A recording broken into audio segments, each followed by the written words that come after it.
That's a home that serves people who are developmentally disabled. Amy Cutler is joining us now live outside that facility. Amy.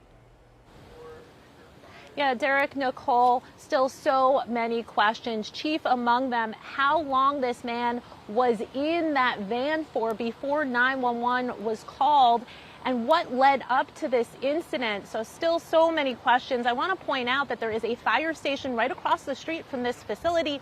Firefighters here tell me that they responded to the incident, but they declined to answer any questions. We want to give you a sense of where Pathways Mesa is located. It's just off Lindsay Road, just north of University Drive. Neighbors say they haven't had any issues with the facility, and so it was surprising to see police here yesterday.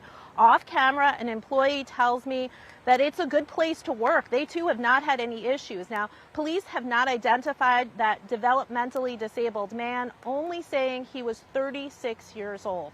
In response to our questions, a spokesman for Pathways sent us this statement, which reads in part, "We are cooperating with authorities. The safety and well-being of our members is our top priority, and we are committed to understanding exactly what occurred."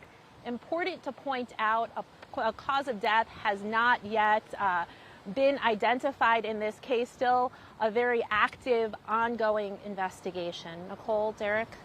Amy, were you able to learn anything about this particular facility and what its standing is right now with the state?